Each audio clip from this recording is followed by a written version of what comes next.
Il n'y a pas d'opéra comme Pelléas et Mélisande. C'est le seul et unique de son genre. Et dans les opéras, très souvent, ce qui me frappe, c'est l'exagération à outrance. Tout semble un peu comme tellement artificiel des fois. Alors qu'ici, il y a une telle profondeur d'âme, une telle sensibilité, une telle palette des différentes couleurs et des émotions que l'âme humaine peut prendre.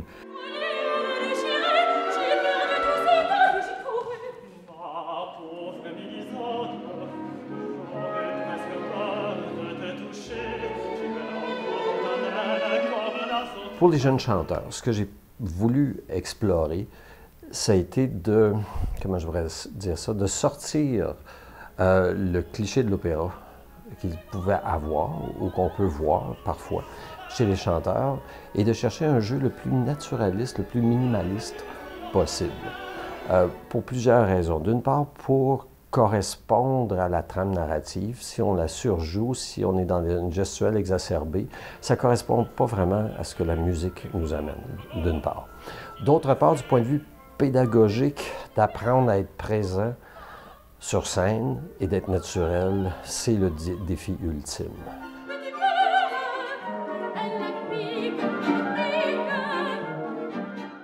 La grande leçon qu'on a reçue, c'est l'humilité.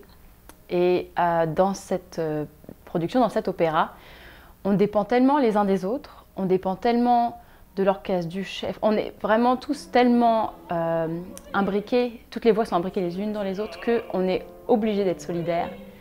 Et ça, je pense que c'est vraiment une chance d'avoir fait cet opéra et c'est une belle leçon d'humanité. Ce sont des jeunes artistes. Moi, je suis un vieux. Mais eux autres sont des jeunes, ils commencent. Et c'est pas mal extraordinaire de chanter Pelléas, par exemple, Jean-Philippe, à 23 ans. Un des Pelléas. Il y a deux distributions. Et il y a deux Mélisandes, deux Golos. Et c'est une aventure pas mal extraordinaire. Et il faut être brave, la direction de l'atelier, de prendre cette décision et la décision musicale et scénique de monter un opéra qui n'est pas facile. Hein. C'est très difficile. Nous ne savons pas ce que le retour de ton père nous prépare. Le plus grand défi qu'il y avait, c'était de leur faire découvrir l'univers sonore de Debussy, qui est très, très, très raffiné et très, très sophistiqué. Pas tellement facile d'abord quand on lit la partition. On peut avoir 3 notes à jouer ici, un silence, un petit crescendo dans la flûte. Puis finalement, c'est quand on voit que le tout est un grand fil d'Ariane qui se tisse dans l'orchestre. Mais pour ça, il faut vraiment écouter tout le monde d'une certaine façon. Où êtes-vous? Où êtes-vous né?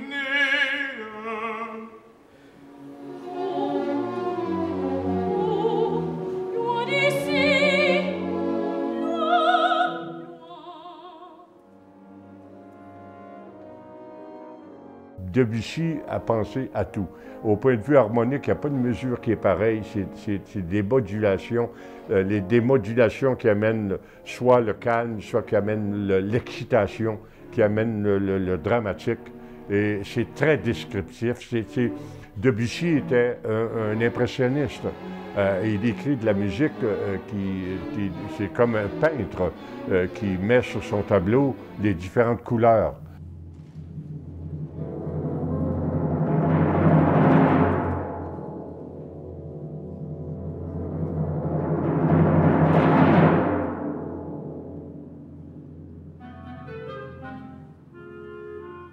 Mais c'est extraordinaire parce que, d'une part, on a une gang de jeunes qui sont plein d'énergie, de vibrants, de dynamisme. En même temps, ils sont fébriles, c'est tous la première fois, etc.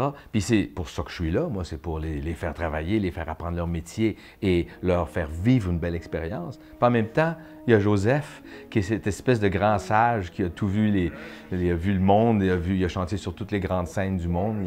Il a commencé à chanter Arkel en 1950 quelque.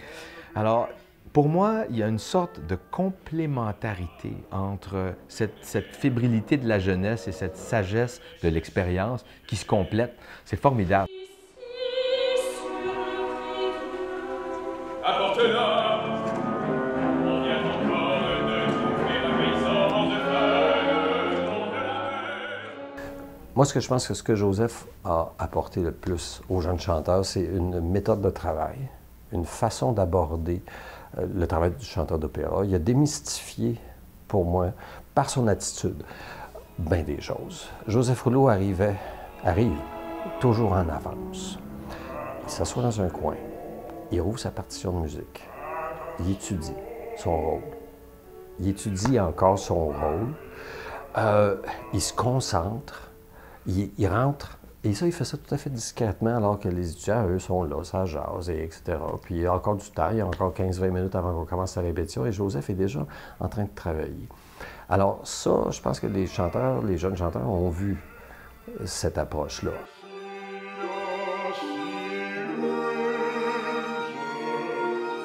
Bon, moi, je vais raconter peut-être quelque chose qui sera plus une anecdote, mais qui m'a vraiment touchée.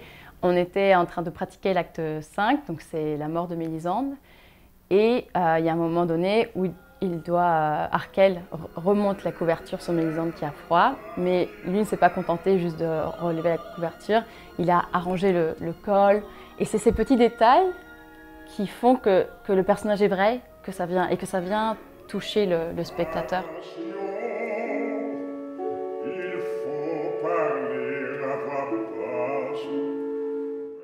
Je suis un retraité qui travaille probablement 20 heures par jour. Alors, donc, je ne pense pas à arrêter. Je n'ai jamais pensé d'arrêter de chanter, mais ça va arriver. La fin va arriver. C'est sûrement les 2 dernières représentations de Péléas que je vais chanter dans ma vie.